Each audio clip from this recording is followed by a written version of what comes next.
allons procéder méthodiquement par gain de temps. Je veux donc, comme plus ayant de l'équipe, vous présenter les faits. Mes estimés confrères du collectif, chacun en ce qui lui a été attribué, vont aborder la question du droit en essayant de contredire l'organe de la loi en ce que le récit des faits tel qu'il ressort du réquisitoire n'est pas vrai. En tout cas, en ce qui concerne nos clients. Monsieur le Président, permettez pour que vous puissiez juger à même vos semblables. Que vous compreniez qui vous jugez. Cela nous semble assez important pour que votre tribunal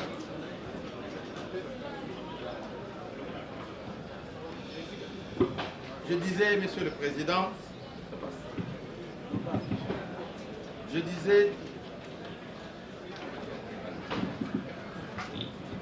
Monsieur le Président, qu'il est important que vous sachiez qui vous jugez. En fait, c'est en cela que le juge que vous êtes, qui a ce pouvoir, parce qu'on vous a demandé de condamner à mort les gens. On vous a donné le pouvoir divin d'ôter la vie à une cinquantaine de personnes. On vous a demandé de distribuer la mort comme si on mangeait les arachides. En vrac, encore que les arachides on les choisit. On commence par manger les gros grains et les petits après. Alors, Monsieur le Président, le contexte des faits est rétroactif. Je vais commencer par, en fait, pour le groupe de nos clients, la tête. Il s'agit de vous parler du couple Ephraim Mugambu et Madi Lumumba. Un couple de 19 ans de vie commune. En fait, ils préparent les 20 ans de leur mariage. Je n'ose pas croire que ça c'est un cadeau qu'on leur fait. Je sais qu'on se marie pour le meilleur et pour le pire, mais ça ce n'est pas le pire qu'on envisage dans un mariage. Parce que c'est un pire aussi bien pour le couple que pour les enfants, que pour la famille, que pour les conseils qui sont devant vous. Nous qui avons eu le malheur de les connaître depuis l'école. C'est le Président, 4 enfants mineurs, un paisible couple qui vit sur l'avenue Kayanza numéro 4 à Lipen. Monsieur est haut cadre chez Vodacom depuis plus de 10 ans. Carrière en fait qui couronne une longue carrière parce qu'en fait il a commencé par dans l'audit international, en passant par d'autres sociétés de télécommunications pour atterrir chez Vodacom où il a 10 ans comme haut cadre de direction. Sans aucune action disciplinaire à la grande satisfaction de l'employeur. Son épouse, monsieur et madame le tribunal, monsieur le procureur, monsieur l'auditeur, cadre universitaire autant que son mari. Après une longue carrière dans l'entreprise, a choisi de faire pour elle-même, de gérer ses affaires.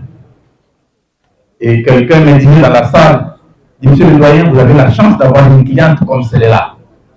Elle plaide avec maîtrise, elle sait ce qu'elle dit. Un confrère me disait ça, monsieur le président. C'est ce couple-là qui est ici devant vous, qui, je voulais dire, décide pour son confort, pour garantir sa vie, de monter une activité. Voilà pourquoi il décide d'ouvrir un cercle récréatif. Parce que tout le monde dit ici, auberge chez maman, auberge chez maman. En réalité, vous avez les pièces au dossier, C'est un cercle récréatif installé dans les parcelles au 19 de l'avenue au Congo, à Lubin, avec comme activité principale la restauration et le bar. Et à cela, on a mis à profit une villa qui est dans la concession, en fait, avec 3 chambres aménagées que les gens louent. Une activité commerciale formelle, Monsieur le Président, parce que vous avez au dossier les autorisations d'ouverture, les permis d'exploitation, vous avez les numéros d'impôt, ils payent les impôts. Et cette activité, tout naturellement, on l'exerce avec du personnel. Voilà pourquoi ils engagent un personnel qui exige l'activité. Je vous ai parlé d'un bar, je vous ai parlé d'un restaurant. C'est pourquoi sur le banc, vous avez 2 pauvres serveuses, 2 serveuses. Je ne sais pas si elles ont $80 par mois. J'apprends qu'elles ont financé le terrorisme. Monsieur le Président, vous avez un barman, un petit qui a à peine 18 ans, un nettoyeur, à peine 18 ans. J'ai serré à son chevet lorsqu'on l'avait interpellé. J'aurais dit à monsieur l'auditeur qu'il avait 17 ans et il l'aurait lâché. Il a eu le malheur d'être honnête. Et même maintenant, il faut dire qu'il avait 17 ans. Vous avez à côté un pauvre caissier, que monsieur l'auditeur, pour se faire une conscience tranquille, qualifie de gérant. Non. La gérante de son entreprise, c'est Madame Maki. Voilà, Monsieur le Président, un échantillon du personnel qui travaille pour compte de ce cercle récréatif. Monsieur le Président, Monsieur et Madame le juge, le malheur arrive le 23 avril 2024. Mais avant de le dire, Monsieur le Président, cette activité a ouvert ses portes en 2020. Vous avez l'autorisation d'ouverture, donc c'est une activité pérenne. Ce n'est pas l'auberge qui a été ouverte pour loger Christian Malanga. C'est une activité commerciale, normale, régulière et formelle, qui a commencé quasiment 5 ans avant les 4 ans. Le malheur, disais-je, c'est le 23 avril, où un commissionnaire, vous savez comment ça court dans les rues, appellera la gérante, Madame Madi, pour lui dire, est-ce que vous avez de la place chez vous? Le local venait d'être libéré par des précédents clients. Il dit, oui, le local est disponible. J'ai un client. Et voilà, on lui présenta un monsieur, un homme d'affaires, dit-il, qui vient pour ses affaires au pays. Un Congolais. Et ce monsieur, il rencontre la gérante. Il lui dit, je veux louer votre maison pour 30 jours. Il dit, non, il y a 3 chambres, c'est $100 le jour. Il dit, non, je vais discuter quand même, ça va faire 30 jours. Et après discussion, il convient de $70 par jour. Ce monsieur paya cash $2100 pour 30 jours, à raison de $70 le jour. Comment s'appelle-t-il? Il s'appelle David Konassamba. Il produit à la gérante sa carte d'électeur qui porte son nom-là. Konassamba Mutanda Moussi, ma mémoire est bonne. Oui. David, son prénom. Et un reçu lui est donné. Vous l'avez au dossier. La photocopie de la carte d'électeur est prise pour l'administration et monsieur informera la gérante qu'en fait, il prend les 3 chambres parce que son fils et ses 2 amis, sujets américains, vont le rejoindre dans 2 jours ils viennent en visite en Afrique. Ils n'ont jamais été ici. Tu vois, moi je suis congolais, mon fils est américain, il vient voir les origines de son père. Il n'y a aucun souci dès lors que vous avez loué la maison. Ce qui fait la clé lui est remise, je vous ai dit que c'est un immeuble aménagé. 2-3 chambres, 2 salles de bain, cuisine. Vous vous installez, vous organisez la cuisine. J'ai été heureux d'apprendre ici de mes prédécesseurs qu'ils faisaient des courses dans les supermarchés. Mon estimé Kiam l'a dit ici. Parce qu'ils cherchaient à manger. Et il s'installe. 2 jours après, son fils et ses amis, tous 3 sujets américains, les rejoignent. Leurs passeports sont photocopiés par l'administration de l'auberge et sont classés. Ils vont être produits ici. Et c'est fini. Monsieur, à ses 30 jours, il a payé et il vit. Ils vivent librement, sans aucune activité particulièrement dangereuse, visible ni connue. Ils sont en liberté de mouvement, ils vont aller au supermarché, ils vont où ils veulent. C'est fini. Madame informera son mari que non, nous avons un locataire qui a pris pour 30 jours. Pour quelqu'un qui fait des affaires, c'est une très bonne chose. Et rien d'anormal depuis ce jour jusqu'au 19, le dimanche 19 mai. Une journée que nos clients n'oublieront jamais dans la vie. Je dis normal, pourquoi? Parce que pendant tout ce séjour, de temps en temps, Papa David, comme l'appelait le personnel, et ces pauvres jeunes dames qui sont là, jusqu'aujourd'hui, ils disaient ah, Papa David, parce qu'on les connaissait comme David Koumassa. De temps en temps, il allait boire sa bière, parce que le bar est ouvert au public, est ouvert à tout le monde. Au bar, rien de spécial. Un homme normal. Et chaque fois, il payait. Et il payait sa bière, c'est le président. Il payait sa bière. Je l'ai dit, monsieur le président, parce qu'on a voulu faire croire ici que tous ceux qui viennent dans une auberge comme celle-là, leurs mouvements, leurs activités sont connues du tenancier. Ce n'est pas vrai. C'est vrai, nous sommes en retard dans ce pays. Je disais à un confrère que je venais de faire 2 semaines à une auberge à Rome, en Italie. Je n'ai vu ni le propriétaire, ni le caissier.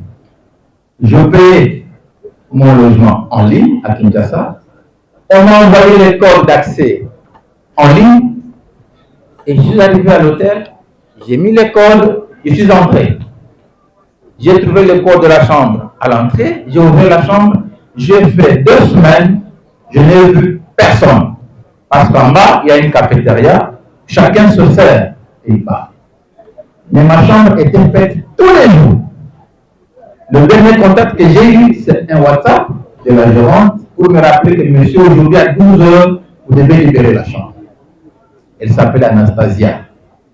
J'ai fait 2 semaines, monsieur le président, madame, monsieur le juge. Je n'ai vu personne. Je payais, j'ai dormi, j'ai mangé, je bénéficiais de l'entretien. Pour dire ceci, monsieur le président, que prétendre que le dénoncé d'un hôtel a de la maîtrise sur l'activité de ses hôtes, c'est rentré au XVIIIe siècle. Monsieur le Président, ce dimanche 19 mai, Monsieur Mugangu et son épouse, ils se réveillent le matin. Ils font le petit déjeuner. Ils prennent leurs petits-enfants mineurs 4. Ils vont au culte. Ils vont prier. C'est des chrétiens pratiquants. La base légale de cette incrimination d'association de malfaiteurs se trouve dans les articles 56, 57, plutôt 156, 157 et 158 du Code pénal ordinaire dans son 2e livre. Et cette incrimination nécessite la réunion des éléments constitutifs. Lesquels éléments ne sont pas sélectifs, mais sont cumulatifs. Si bien que, lorsque l'un de ces éléments fait défaut, il n'y a pas lieu de conclure à l'existence de cette prévention. C'est comme ça que, au regard de la loi, et en nous appuyant sur les publications doctrinaires, et même la jurisprudence venant en appui, nous relevons qu'il y a 5 éléments essentiels pour parler de l'association de malfaiteurs. Et les 5 éléments sont énumérés comme des éléments constitutifs. Très rapidement, nous allons les énumérer. Donc, l'existence de l'association, c'est le premier élément. Le deuxième élément, l'organisation de la dite association.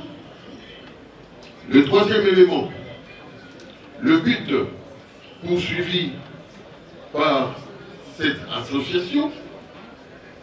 Le quatrième élément, le rôle joué par chacun des membres de cette association. Et le dernier élément, qui est l'élément intentionnel, il vient en 5e position. Nous avons suivi très attentivement le réquisitoire du ministère public, en commençant par la présentation des faits jusqu'à la proposition à votre tribunal de pouvoir condamner nos 6 clients pour lesquels nous devons parler en ce moment, de pouvoir les condamner à la peine capitale, sans coup férir, sans remords, et même sans réserve.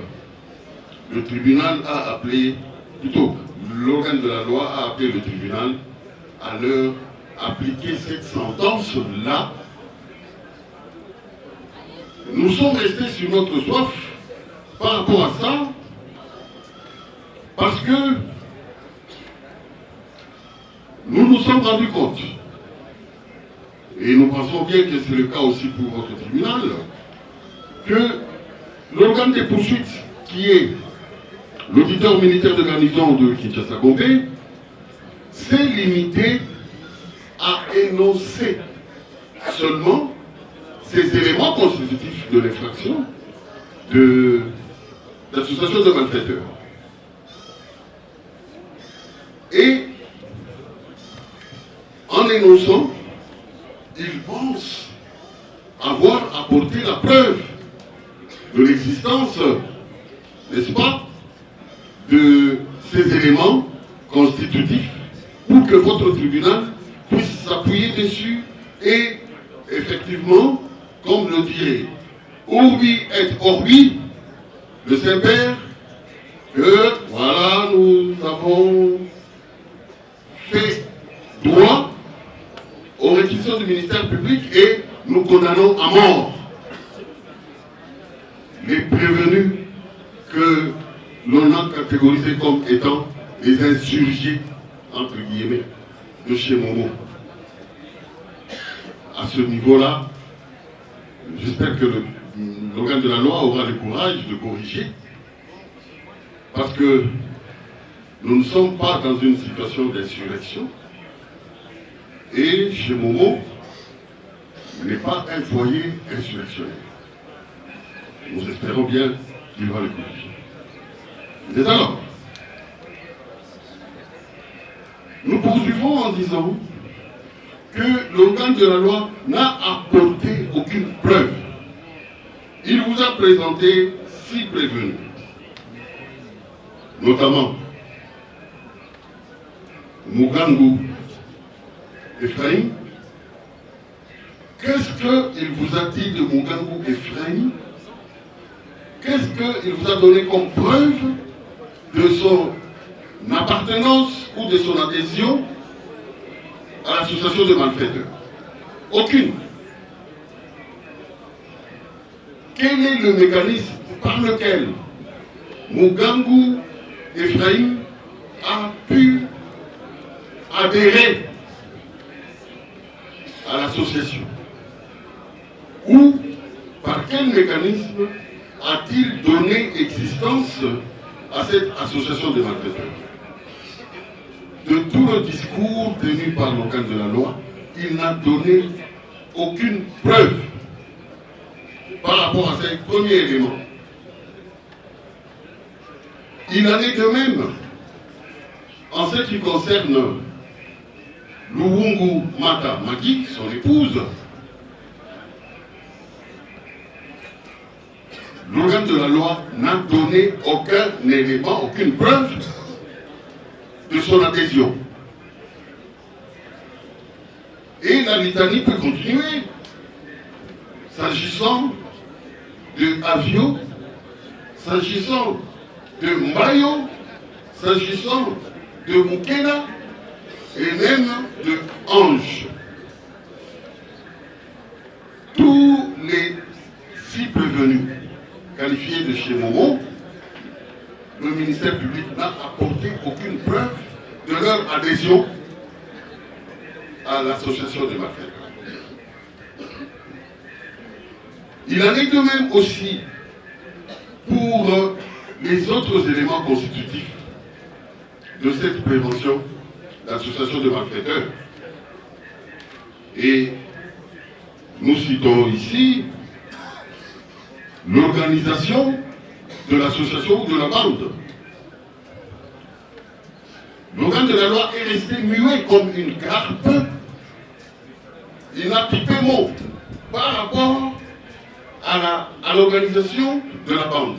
Qu'est-ce que Ephraim Mugangu a joué comme rôle dans l'organisation? Qu'est-ce que son épouse Luwungu Mata a joué comme rôle dans l'organisation de cette association? Qu'est-ce que les autres travailleurs, les pauvres, à la recherche de leur pain quotidienne, ils ont trouvé de l'emploi auprès de chez Momo? Qu'est-ce qu'ils ont joué comme rôle dans l'association de malfaiteurs? L'organe de poursuite ne vous a rien dit. Même l'évangile, monsieur le président, madame, messieurs du tribunal, lorsque les évangélistes et les professionnels de ce domaine-là apportent l'évangile, ils vous donnent quand même des références dans les textes évangéliques et bibliques. Nous savons que nous avons 4 évangélistes. On va vous situer que c'est ici, nous sommes dans l'évangile de Saint Jean, nous sommes dans l'évangile de Saint Matthieu, de Saint Luc ou de Saint Marc. Mais ici, dans le cas d'espèce, l'organe de la loi a énoncé seulement les éléments constitutifs de cette infraction, ô combien dangereuse que l'association de malfaiteurs, qu'il a brandi sans état d'âme pour demander à votre tribunal de pouvoir condamner à la peine capitale. Et le ministère public poursuit dans le 3e élément le but poursuivi. Quel est le but poursuivi par l'association? Parce qu'il vous dit que le groupe de chez Momo ont fait partie de cette association.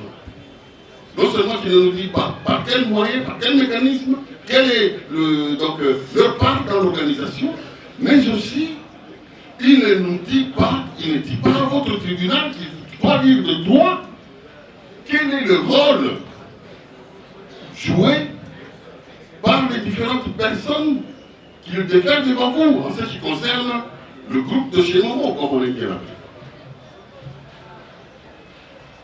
Outre qu'il n'y a pas de but, il n'y a pas non plus de rôle. Or, nous savons que, au regard de la loi, l'association de malfaiteurs a un but qui est essentiellement celui de porter atteinte aux personnes et ou à leurs biens. Mais dans le cas ici, présent, chez Momo a porté atteinte à l'intégrité physique de qui? A porté atteinte aux biens de qui? Rien n'a été dit à ce propos-là. Que ce soit pour Mugango Ephraim, que ce soit pour son épouse Luungumata, que ce soit pour Avio, que ce soit pour Mayo, que ce soit pour Mukela ou encore pour Ange. Et peut-être que le ministère public a gardé ça comme le secret du sexe des anges. Et le moment venu, il va nous le dévoiler. Mais s'il ne l'a pas fait jusque-là, mais avoir le kilo de vous demander d'appliquer la peine capitale à ces prévenus, je crois qu'il a failli à sa mission, qui est celle, comme on le dit en latin, actore incumbi probation. Donc il vous a apporté devant vous ces gens pour les condamner, mais il a oublié d'accompagner son accusation des preuves tangibles, des preuves sérieuses et des preuves irréfragables. Parce qu'ici, nous sommes en train de parler de l'association de malfaiteurs qui est punie par la peine capitale. On n'applique pas la peine capitale avec, permettez-moi l'expression, légèreté. On doit le faire avec professionnalisme. On apporte les preuves requises par la loi.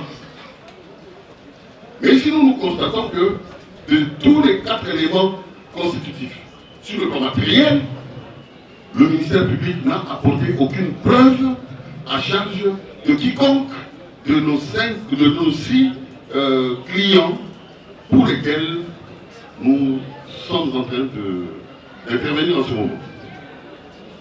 Et qu'en est-il alors de l'élément moral, le 5e élément? Le ministère public n'en a pas apporté la moindre preuve. Alors que le législateur, en énonçant cette prévention, il vous dit que les membres adhèrent en connaissance de cause et ils posent des actes pour atteindre les objectifs de manière intentionnelle et volontaire. Mais dans le cas d'espèce, on ne vous a apporté aucune preuve de tous les éléments matériels et on n'apporte pas non plus nulle preuve pour l'élément moral. Et tout ce que nous retenons du ministère public,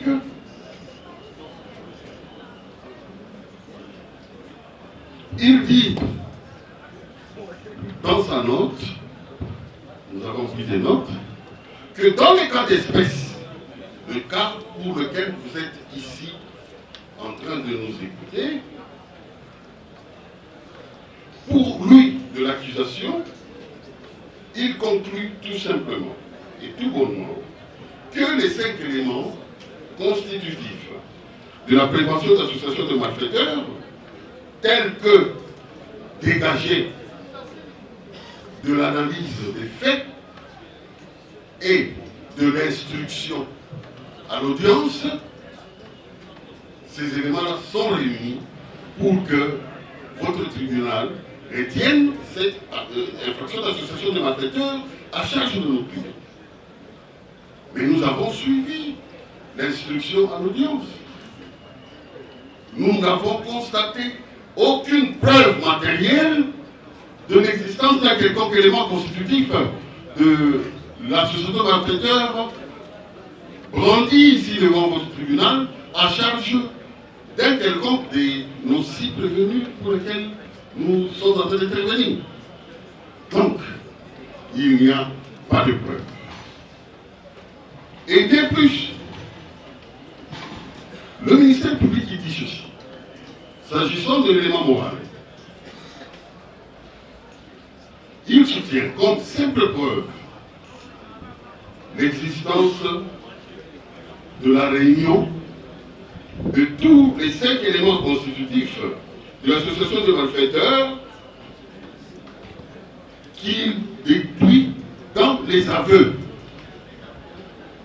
Mais nos clients ont défilé devant vous, il n'y a eu aucun aveu dans leur chef. Aucun. Que ce soit dans le chef d'Ephraïm, que ce soit dans le chef de Luhungu Mata, que ce soit dans le chef de Mbayo, que ce soit dans le chef de Mukena, que ce soit dans le chef de Avio, encore moins de Angèle. Il n'y a pas eu de preuve. Mais nous avons été surpris d'entendre le ministère public déduire que pour lui, cette preuve existe bel et bien. Elle découle tant de l'instruction préparatoire que de l'instruction ici à l'audience. Lors de l'instruction préparatoire, les PV ont été lus ici. Il n'y a aucun aveu. Il n'y a aucune reconnaissance. Dans le chef de nos 6 clients, de leur appartenance à un quelconque regroupement ou un mouvement associatif allant dans le sens d'attenter aux personnes ou à leurs biens. Il n'y en a pas. Et j'aurais été peut-être ragaillardi si l'organe de la loi a eu ne fût-ce que le minimum d'honnêteté de nous donner des références, des codes où se trouveraient ces aveux. Mais il est resté évasif. Au-delà même de l'évasion, il est resté chimérique. Si bien qu'il conclut en disant que le but de commettre des actes attentatoires aux personnes ou aux biens à Kinshasa s'est manifesté en date du 18 au 19 plutôt au 18 au 19 mai 2024. Et il ne nous indique pas ces actes se sont manifestés où et comment. Chaque fois qu'il parlait ici du processus ou bien de la marche vers la prise du pouvoir, la procession victorieuse vers la prise du pouvoir, il n'a jamais associé les noms de nos clients à cette marche. Nous ne mettons pas à cause de l'existence de cette marche, mais associer nos clients à cette marche vers la prise du pouvoir. Nulle part dans ces déclarations, que ce soit au moment de l'instruction, tout comme au moment du réquisitoire, le ministère public n'a jamais associé à une quelconque étape que ce soit, n'est-ce pas, la participation de Ephraïm Mugangu, Luhungu Mata, Ange, Avio, Mario, Mukela, à cette marche glorieuse de prise de pouvoir. Ce qui fait que nos clients, ils étaient tout simplement étrangers à cette prétendue association. Si elle existe ou si elle a existé, mais elle n'a aucun lien avec eux parce que ils sont dans une activité régulièrement organisée est autorisé par l'autorité nationale. Donc, avoir du travail dans une auberge, dans un restaurant, avoir du travail dans un bar, ça veut dire que vous devenez associé de tous les clients qui viennent solliciter vos services. Non, Monsieur le Président. Pareil raisonnement est très dangereux, et surtout lorsqu'il s'agit, n'est-ce pas, de la vie des personnes qui est exposée de cette façon-là et livrée en pâture avec des arguments infrasuffisants. Infrasuffisants. Nous le disons bien, pourquoi? Parce que ça ne peut pas conduire votre tribunal à pouvoir se prononcer dans le sens sollicité par l'organe de la loi. Et pour l'accusation, nous disons qu'elle est en défaut cruel d'apporter la moindre preuve de l'existence des éléments constitutifs de cette prévention d'association de malfaiteurs pour chacun de nos clients, et vous le constaterez aussi après notre intervention. Vous allez en tirer les conséquences qui ne sont pas à chercher loin que dans le registre des acquittements. Donc vous allez acquitter purement et simplement M. Ephraim Mugangu, Mme Luungu Mata, M. Mbayo, M. Afio, Mme Mukela, Mme Ange. Vous allez les acquitter pour absence absolue de preuve de l'existence de cette infraction à leur charge. Vous direz meilleure justice, provisoirement, et avant de se faire compléter, et nous avons dans l'organisation quelqu'un qui est chargé de conclure et de présenter le dispositif, et il le fera au moment venu. Passer à la deuxième prévention. L'essentiel déjà. Oui, vous avez la parole.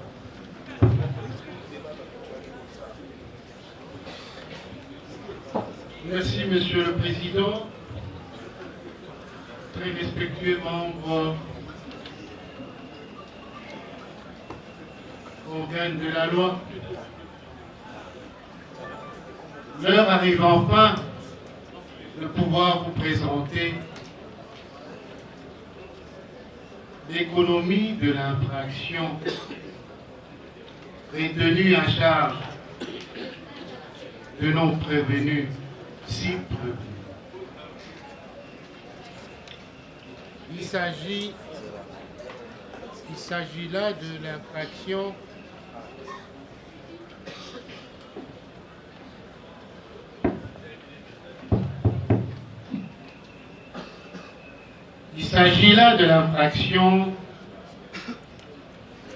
de financement du terrorisme.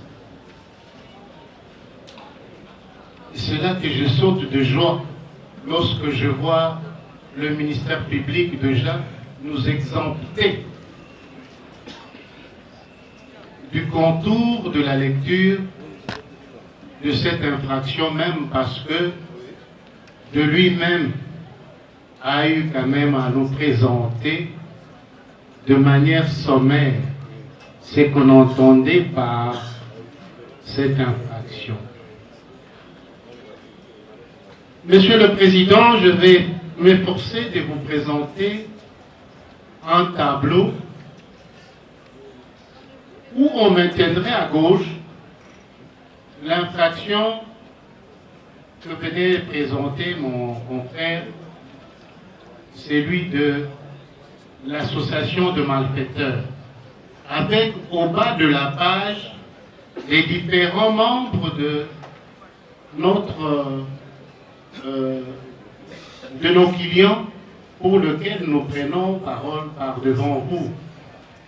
Et à droite, nous allons nous efforcer de nous projeter dans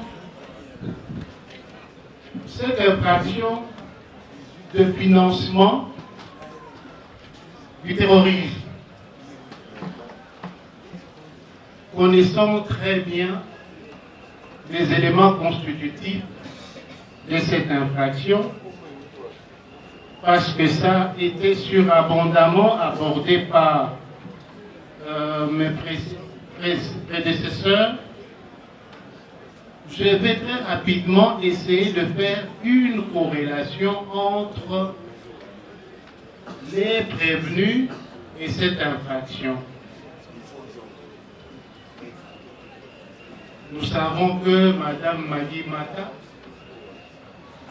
avec son établissement, nous avons eu du mal à essayer de tourner pour voir comment est-ce que l'AU a financé le terrorisme. Alors que lorsque celui-ci est arrivé dans ses offices sollicitant l'hébergement, il a quand même imposé de payer. Imposé de payer. Et celui-ci a payé, Monsieur le Président. Il a payé le prix pour être logé. Et lui et ses dépendants, dont les 3 Américains, entre autres fils et ses 2 amis. Ils ont payé le prix pour ce journée. C'est alors que dans son organisation, elle avait bien prévu que quiconque se loge dans mon établissement, il aura affaire à Judith, il aura affaire à Avio, il aura affaire à Adolphe, il aura affaire à Ange. Tous ces intervenants sont structurés dans le règlement d'ordre de cet établissement. Il n'y a pas eu de gratuité. Si la personne reçue en son temps, David Koumassamba, par la suite, bénéficier de quelconque avantage, celui-ci n'a pas eu cela gratuitement, comme on prétend le dire. Mais celui-ci a eu à débourser le prix. Il mettait la main dans sa poche et il renflouait les caisses de l'auberge sur Romont.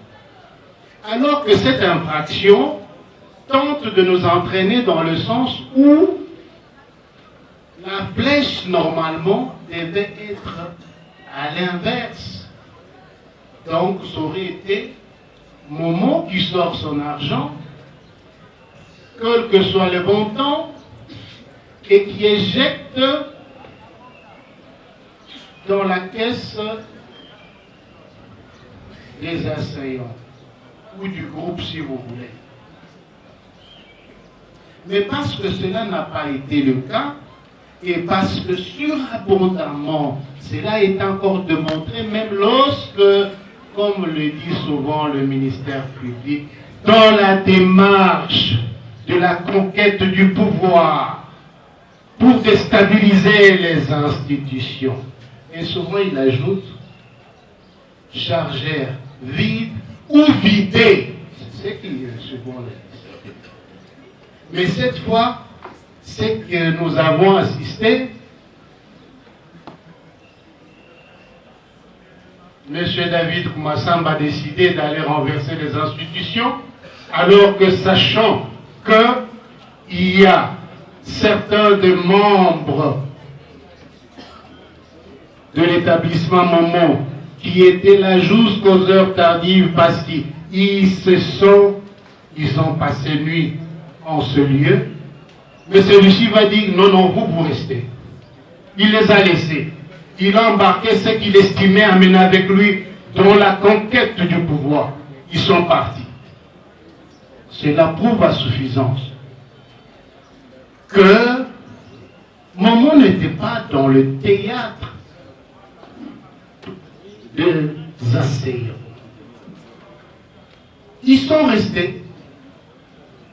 Ils sont partis seuls. Et parce que aucune réunion n'avait été tenue en ces lieux pour essayer d'étayer et de réajuster le tir avec le personnel Momo, c'est ce qui amène aujourd'hui que tout bonnement, qui sont venus pour travailler et qui se sont même eux-mêmes retrouvés face à ce que nous déplorons. Monsieur le Président, membre de la composition,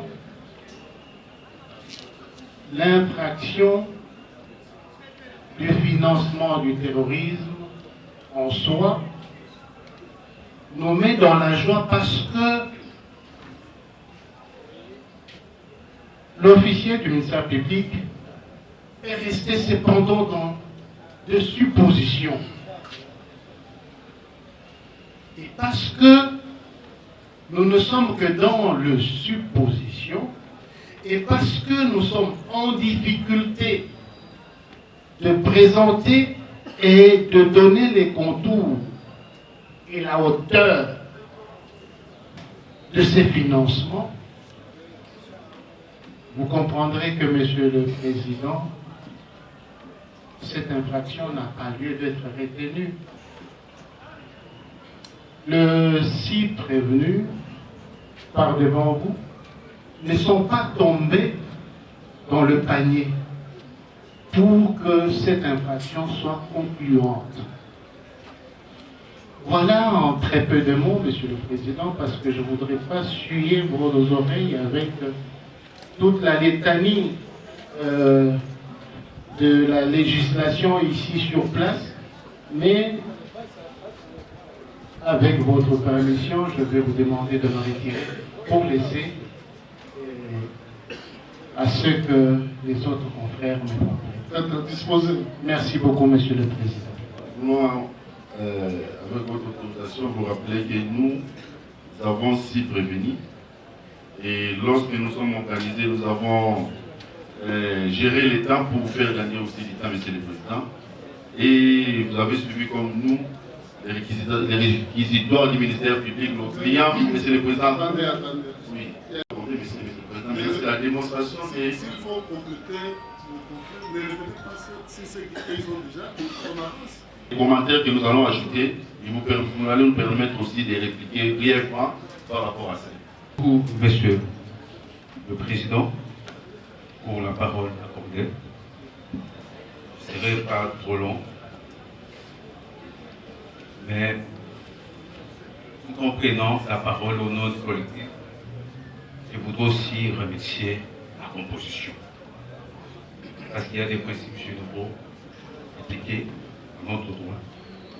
Il dit qu'une décision judiciaire ne peut être rendue que par les juges qui ont assisté à toute l'instruction de la cause dans l'intérêt des parties et celui d'une bonne justice. Votre honneur, vous avez assisté du début à la fin et ainsi de la qualité de l'instruction. Et il y a encore un principe général qui veut que chaque partie au procès a le droit d'avancer les éléments de fait et les arguments de droit qu'elle croit de nature à soutenir sa prétention et sa défense. C'est l'exercice auquel nous voulons nous atteler ici. Mais nous voulons juste prendre ici l'élément moral de 2 infractions. Donc la volonté consciente. Parce qu'ici, Monsieur le Président, nous avons vu comment le ministère public a procédé pour charger nos clients. C'est terrible et c'est grave. Il dit pour l'association de malfaiteurs, pour Ephraim, étant responsable du lieu d'hébergement de quelques associés. Et pour le financement du tourisme, il dit. Pour Madame Magui, il dit, étant responsable du lieu d'hébergement et a pris contact avec le ministère du chef de bande pour obtenir l'hébergement. Ça, c'est pour lui, c'est l'association de malfaiteurs. Et pour le financement, il dit pour Madame Ange, il dit, étant servante, s'assurant de la restauration et de la propriété de chambres de membres de l'association de malfaiteurs. C'est ce qu'il dit aussi pour Judith. Et pour M. René, donc étant sentinelle, n'usons pas qu'il était sentinelle, c'est incliné. Il nettoyait seulement. Mais pour le financement, il ne dit rien. Pour Adolphe, étant gérant de l'hôtel où loger les criminels. C'est ça l'association en ce qui concerne le ministère public. Monsieur le Président, quand j'ai l'habitude de plaider, il y a toujours l'habitude de dire que le droit est une question de logique. Le droit est une question de logique. Nous sommes une auberge créée comme on l'a repris à plusieurs reprises, tout en vous apportant le preuve de sa création. Et nous avons démontré, Monsieur le Président, que M. Malaka, que nous avons connu sous le nom de David Koumassam, nous étions surpris d'apprendre qu'il s'appelait Malaka, est venu pour chercher nos services. Et c'était un contrat d'hébergement. Nous avons présenté le lien et lui nous a payé. Et nous sommes en train de nous poser la question de savoir, pour avoir donné nos services à un monsieur qui nous a payé, cela va rapidement se conclure à une association ou à un financement. Nous disons, c'est que mes précédents ont dit et ont développé les préventions, mes estimés ont fait qui vont encore apporter beaucoup d'autres détails. Mais je voudrais très rapidement nous convenir avec le ministère public devant le tribunal. Parce qu'il est le principe en matière pénale que la charge de la preuve incombe à celui qui allègue le fait. Le ministère public, nous avons vu comment il a développé une imagination féconde.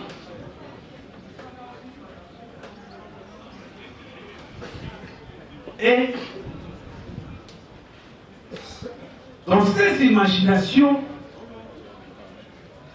il n'a pas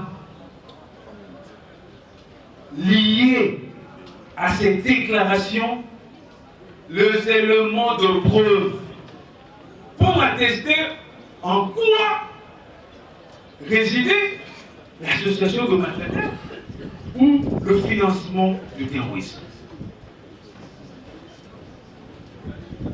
Alors que, Monsieur le Président, comme je dis tantôt,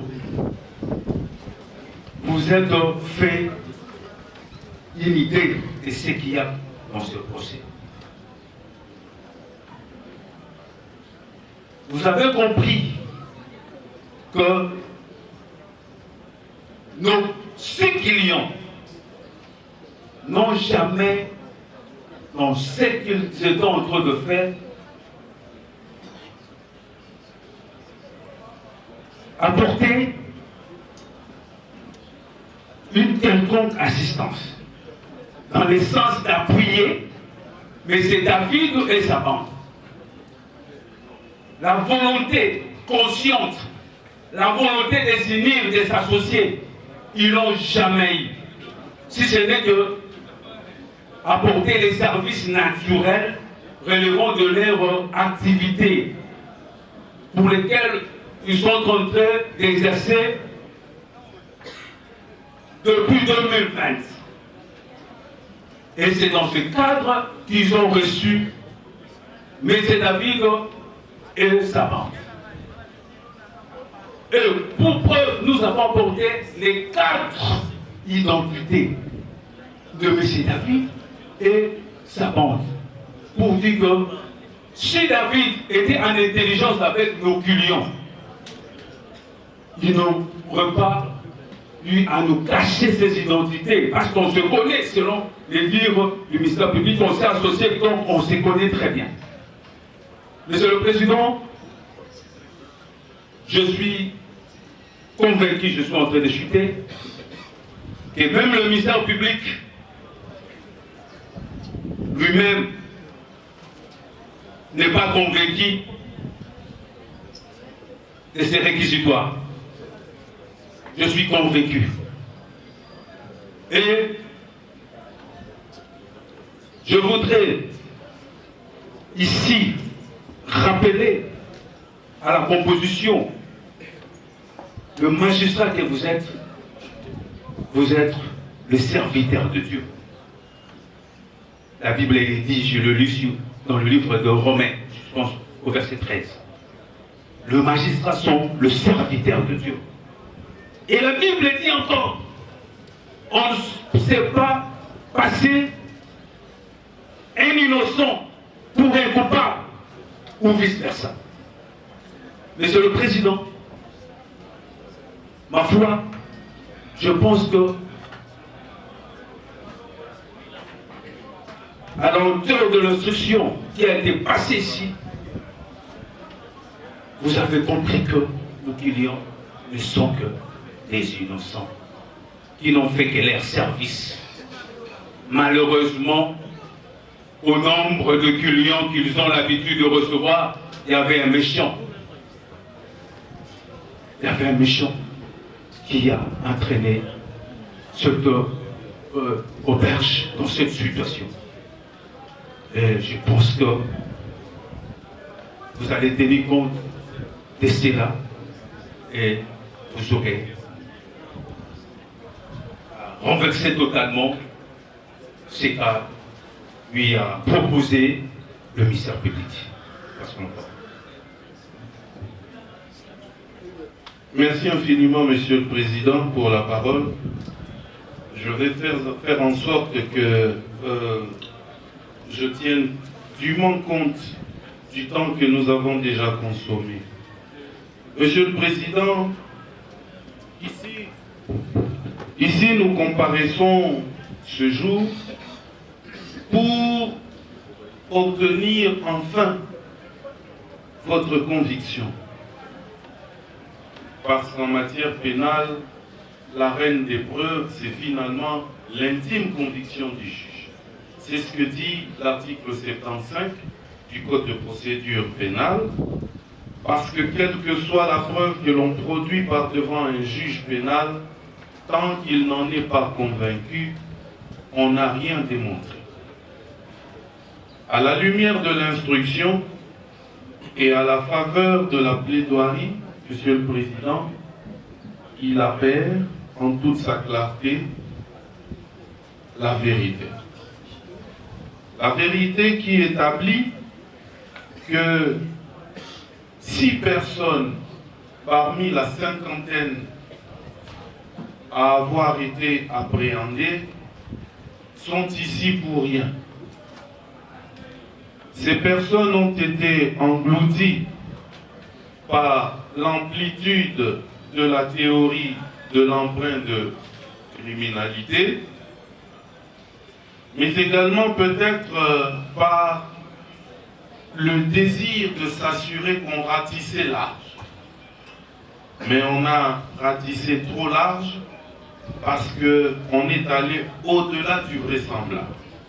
Voilà pourquoi la parole que je prends en ces lieux, Monsieur le Président, consiste à rappeler tout simplement la théorie de la responsabilité pénale qui doit être individuelle.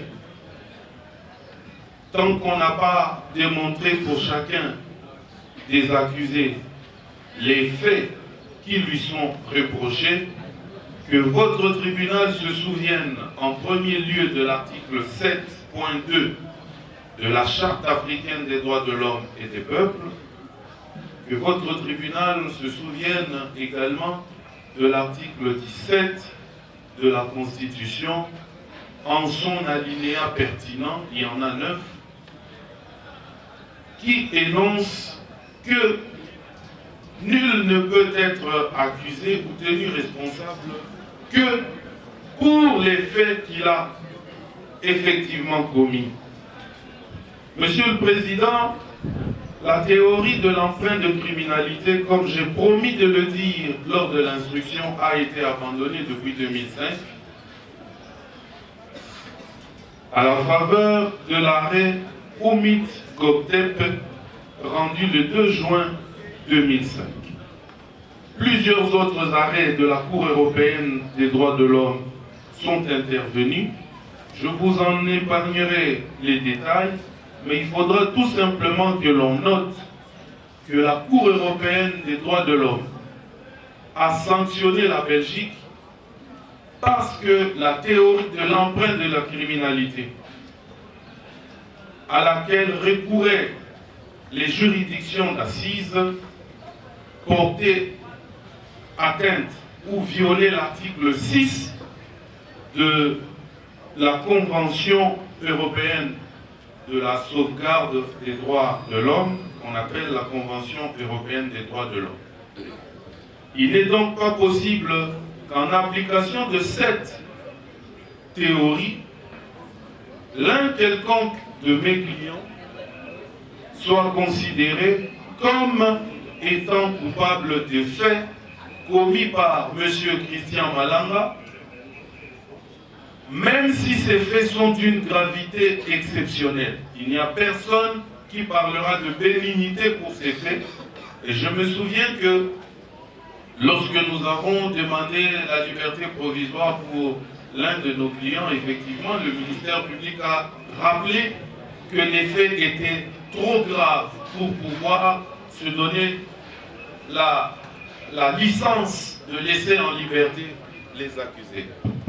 C'était une manière peut-être de forcer le caractère sérieux des indices de culpabilité, parce qu'au fond, rien n'a démontré un lien intelligible et au-delà de tout doute raisonnable que l'un quelconque des 6 personnes pour lesquelles nous prenons la parole a été en intelligence avec M. Christian Malanga, avec Marcel Malanga, avec les 2 hommes blancs, avec M. Youssouf ou avec n'importe qui d'autre. Ni par téléphone, ni par tout autre moyen, et les images en ont attesté ici suffisamment. Monsieur le Président, je ne voudrais pas être philosophe, je voudrais simplement terminer par cet appel à l'indépendance du juge que vous êtes, puisque justement lorsque le ministère public met en avant la gravité des faits, il rappelle que la justice n'a pas droit à l'erreur. Pourtant, justement, pour nous, il vaut mieux laisser libre un coupable que condamner un innocent. Et mes clients sont innocents. Au-delà donc de toute la pesanteur, toute l'appréhension qui peut caractériser ce procès, je voudrais vous rappeler cette phrase de Maître Paul Lombard qui défendait M. Christian Ranucci devant la cour d'assises des Bouches-du-Rhône pour le meurtre d'une fillette de 8 ans.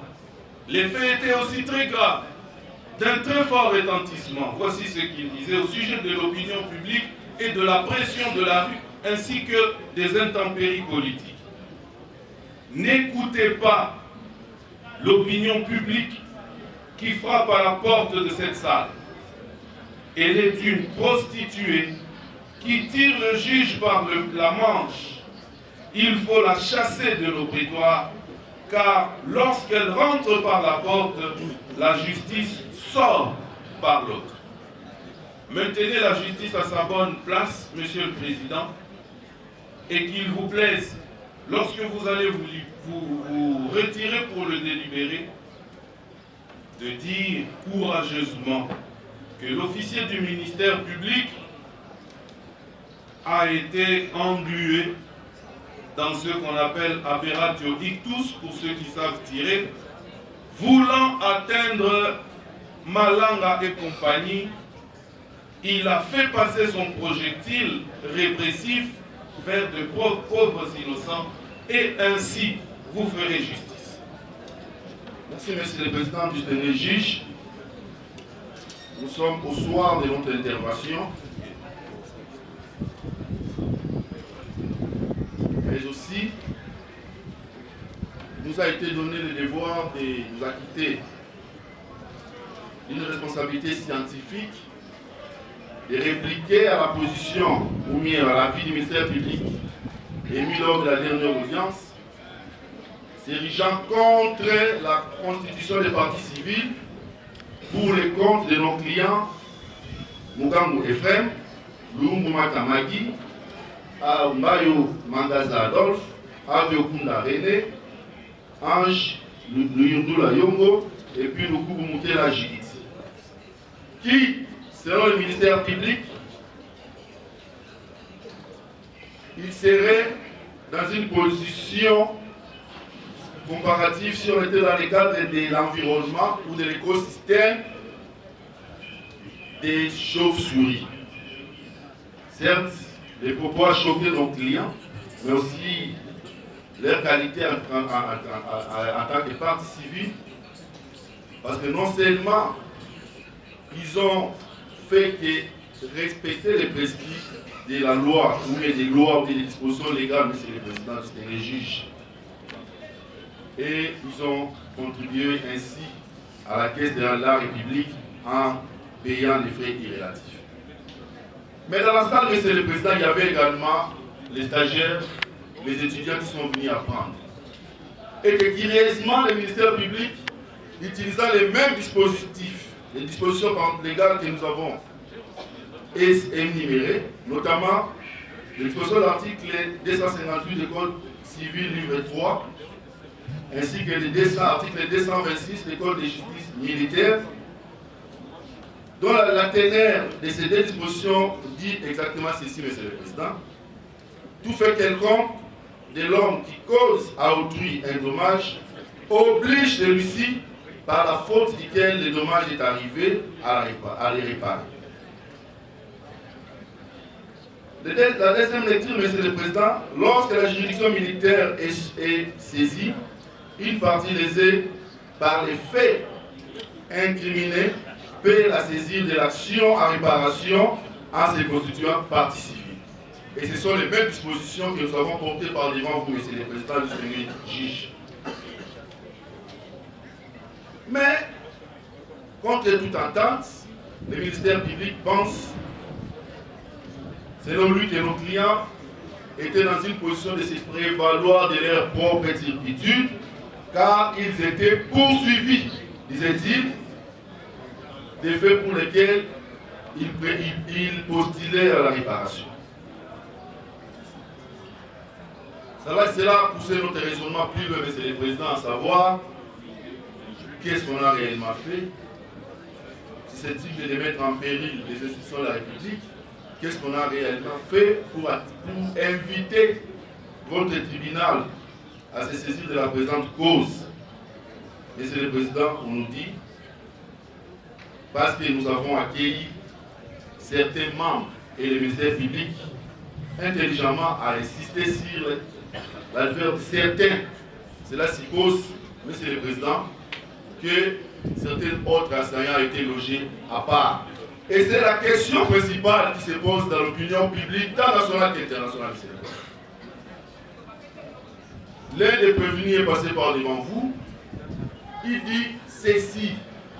Naï nakutana na Christian Malanga na hôtel Elena na local. Donc, dans les terminologies du ministère public et nous qui sommes les fruits des camps militaires, chez nous c'était Zoulou, race. Et là-bas c'était Zoulou recrutement, Monsieur le Président. Je ne sais pas si on pouvait dire des Zoulous Roméo.